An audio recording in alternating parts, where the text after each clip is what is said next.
Coming up, Matthew Tkachuck and Tage Thompson both net hat tricks for their teams en route to victory. This is Locked On Game to Game, NHL. Every game, every team, every angle. Locked On Game to Game, your team every day. Welcome in. You're listening to Locked On Game to Game NHL. I'm your host, Kainani Stevens. Thank you for making Locked On your first listen every single weekday. We're ready to recap all of the action for you from yesterday. We start out with Matthew Tkachuck, who got his first hat trick in a Florida uniform last night, helping the Panthers beat the Coyotes. Locked On Panthers reports more after Florida's win. The Florida Panthers pick up a 5-3 win over the Arizona Coyotes behind Matthew Tkachuck getting his first career hat trick with the Florida Panthers. What is up, guys? It's Armando Velez from the Locked On Florida Panthers podcast, and you heard it here. I'm right outside of FLA Live Arena, walking back to my car as the Panthers pick up this win over Arizona. And this was a much-needed win right before going on a long 4-game road trip in Detroit and then against 3 Western Conference teams. Like I said, Matthew Tkachuck getting his first career hat trick, and Eric Staal, 12 points in his last 16 games, 6 goals and 6 assists. That fourth line kept going. Shot on goal, shots for and shots against for that fourth line of Eric Staal, Giovanni Smith, and Ryan Lomberg.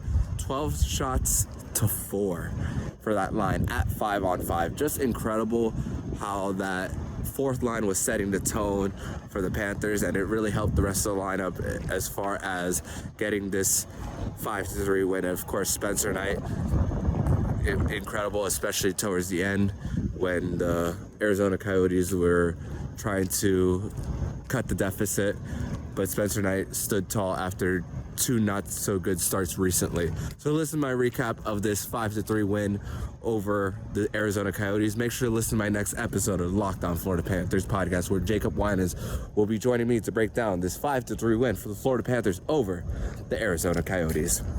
A pair of power play goals in the second period jump-started the Senators against the Blue Jackets after the Ottawa shutout. Locked On hosts from both teams go over that blowout.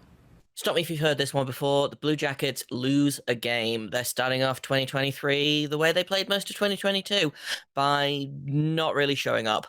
They lose 4-0 to the Ottawa Senators, and it was a decent first period. It was a perfectly acceptable third period. It was a complete disaster of a second period, which, again, that's kind of what the Blue Jackets do best. They fail to score a goal. They get like 25 shots on goal. Jonas Korpisalo was good, which if you told me at this point last year that one of our best players was going to be Jonas Korpisalo at this point in the season, I would have laughed in your face. But it's what's happening. Eric Robinson hurt, and for some reason Brad Larson has decided that both Marcus Bjork and Adam Boquist deserve benching, which, sure, why not? At this point, why not? We're going to talk about all of that and more on tomorrow's episode of Locked On Blue Jackets, available wherever you get your podcast and also on YouTube. The Ottawa Senators remain perfect in the year 2023 with a 4-0 win over the Columbus Blue Jackets. I'm Brandon Pillar from the Locked On Senators podcast, and this was a dominant game from the Senators right from puck drop as they outshoot the Columbus Blue Jackets 34-22. Anton Forsberg, perfect with 22 saves in his first shutout of the season. Speaking of perfect, the Ottawa Senators penalty killer kills off all 3 penalties, including scoring a shorthanded goal from Austin Watson. They go 2 for 6 on the power play. Claude Giroux and Tim Stützle have 2 points each, and now they have a 2-0 record in the new year. Check out the Locked On Senators YouTube channel, where Laleems Martian and I will break this game down in the postcast. Tage Thompson finished off his hat trick by scoring the overtime game winner for the Sabres in Washington. Locked On Capitals looks at the loss and goes over Ovechkin's latest stats. Washington Capitals fall to the Buffalo Sabres in overtime by a score of 5-4. Hi, this is Dan Holmey of Locked On Capitals. Well, this was a game that showcased the firepower of this young, up-and-coming Buffalo Sabres team. It was a game that saw a hat trick by Tage Thompson, a goal by Alex Tuch, and a goal by Tyson Jost. A really good 1-2 combo in Thompson and Tuch. I do think the future is bright for the Buffalo Sabres with that that tandem out there. The Capitals did get scoring as well, as Alex Ovechkin gets 2 goals. It marked his 28th of the season. It marks Ovechkin's 7th multi-goal game of the season and his 165th of his career. Only Wayne Gretzky has more multi-goal games in the NHL. The game also saw goals from Dowd and Sonny Milano. Sonny Milano is a really solid pickup for the Capitals, a really good nose for the puck, and just a really great acquisition. Darcy Kemper struggled a bit tonight, I've got to say, as he saved 24 of 29.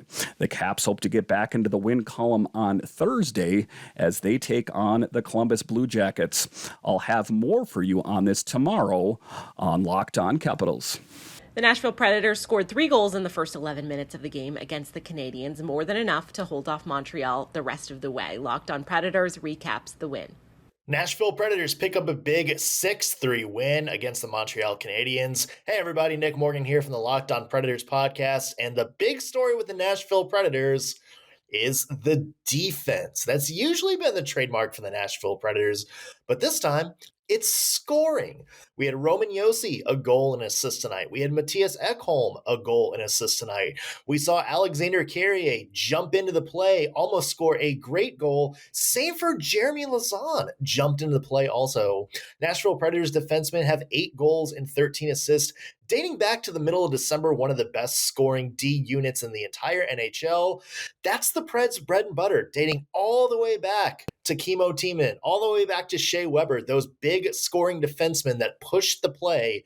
That's the kind of hockey we're used to seeing from the Nashville Predators. And look, when Roman Josi is getting going and Mattias Ekholm is getting going and jumping into the play, that usually opens things up for the other players on the ice. So we'll see if the Preds can stay hot, and if the defensemen can kind of keep up their hot streak, you're looking at the Nashville Predators maybe making things interesting over the next little bit.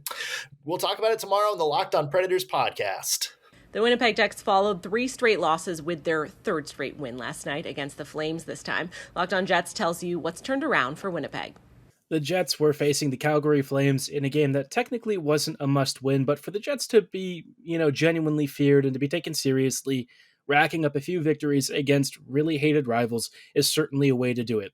And the Jets got it done despite an imperfect performance with a great showing from their blue line scorers, Josh Morrissey, DeMello, Dylan, Ville Heinola, everyone having major contributions on some great deflected goals and some, very timely opportunities taken advantage of to give the Jets a 3-2 victory. Winnipeg had to play to Calgary's tempo at times, especially with such a thin forward unit, but overall the Jets got the job done. Connor Hellebuyck was astounding in goal, and the Jets get both points. We'll talk more about this game on tomorrow's episode of Locked On Winnipeg Jets. This is Harrison Lee signing off. Catch you on tomorrow's Locked On Jets, and as always, you can follow us on all of your favorite podcasting platforms and YouTube, so subscribe right now. And as always, thanks for listening. Have a great night, and go Jets go. 3 unanswered goals from the Lightning in the 3rd period got Tampa a win over Chicago. Locked On Blackhawks once again going over a loss. What's up, everyone? Jack Bushman from Locked On Blackhawks here. The Chicago Blackhawks lost their 5th consecutive game, falling to the Tampa Bay Lightning in kind of a wacky night at the United Center. And while there was nothing wacky about the final score, Tampa Bay won as everyone expected. A couple of interesting tidbits from this game. Tyler Johnson, first off, was scratched just moments before puck drop due to a non-COVID-related illness, and due to some other injuries to the Hawks forwards, that led to Caleb Jones, a defenseman, playing forward for the first time since he was 12 years old, he said.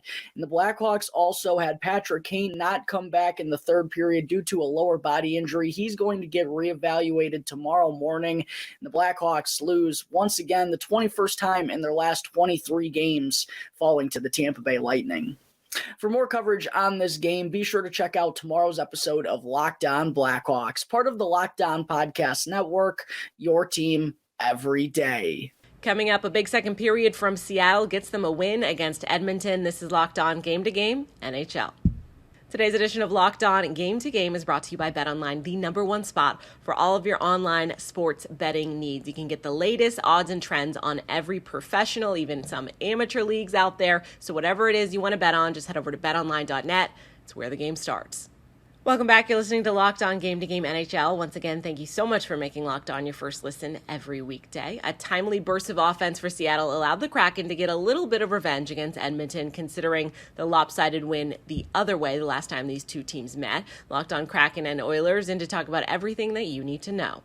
The word of the night for Seattle: response. We talked about it. Matty Beniers wanted to see the Seattle Kraken essentially return the favor at home to Edmonton. They do that with a 5-2 win. My name is Erica L. Ayala. I am your host of Locked On Kraken. The Seattle Kraken went down 2 goals to the Edmonton Oilers. Martin Jones in net for the Kraken. He starts after Grubauer got pulled. Well, the Seattle Kraken respond.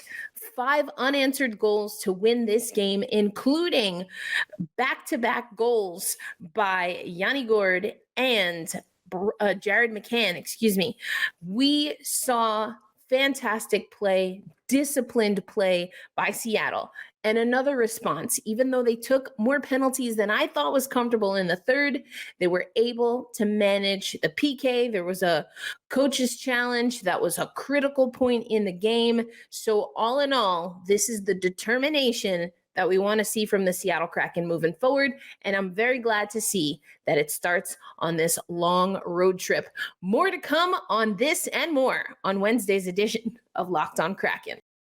Well, the Edmonton Oilers start 2023 exactly how they ended 2022, with a loss. Hi, my name is Brett Holden from Locked On Oilers, and despite jumping out to a 2-0 lead against the Seattle Kraken, the Kraken would only need 31 seconds in the second period to come back and tie the game at 2, as they score 4 in the second period to win the game 5-2.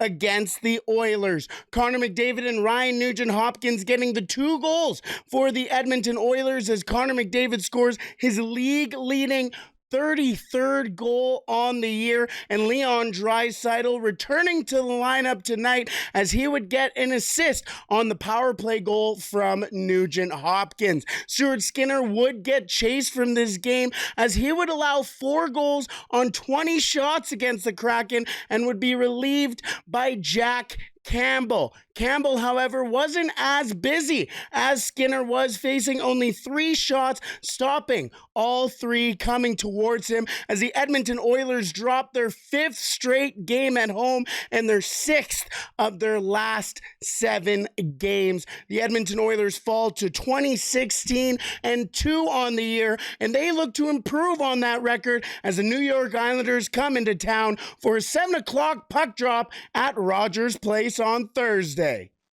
The Stars had won their last 4 games going into Tuesday, while the Kings came into the matchup with Dallas winners of 6 of their last 8. Locked On Stars tells you how it played out when the two teams met in LA.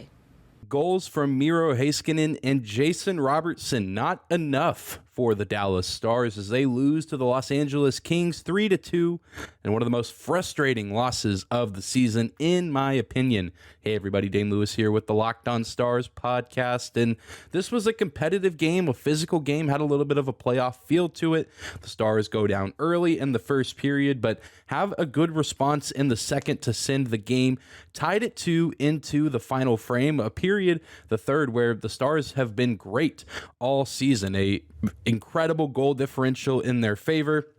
They seem to always rise to the occasion and find a way to score a goal or 2 in the third. And a lot of times, more often than not, they've won their games in the third period this season. But that was not the case on Tuesday night in Los Angeles, as they were flat out beat in every aspect of the game in the third period. Overall, the Stars lost the shots on goal battle. They lost the face-off battle. They lost the special teams battle.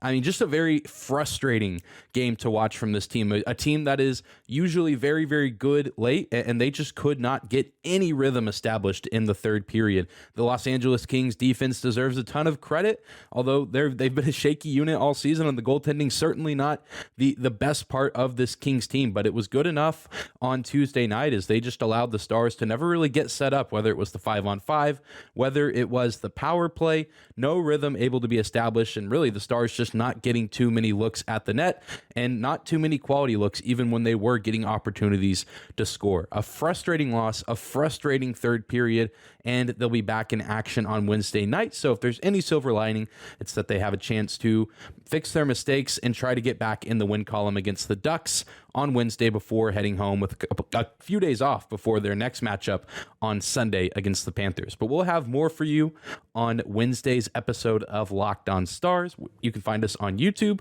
or wherever you get your podcast. The Islanders rebounded in Semyon Varlamov's return to the net, beating the Vancouver Canucks. Locked On Islanders looks at the win for New York. Local boys make good. Gil Martin of Locked On Islanders here. The New York Islanders overcome a sluggish start to beat the Vancouver Canucks 6-2 in Vancouver. And two local boys making good. And of course, I'm talking about Mathew Barzal, who had a 3-point night, and Parker Wotherspoon, who had his first NHL point and assist on a goal by Casey Cizikas. And, you know, both of those guys are British Columbia born and raised. Wotherspoon's family was on hand, and they've had Canucks season tickets for a long time. So for those players to excel in a win over the Canucks in Vancouver is even more special for them and their families. And the Islanders really needed this victory badly. For more, listen to and watch the Locked On Islanders podcast with me, Gil Martin, wherever you get podcasts.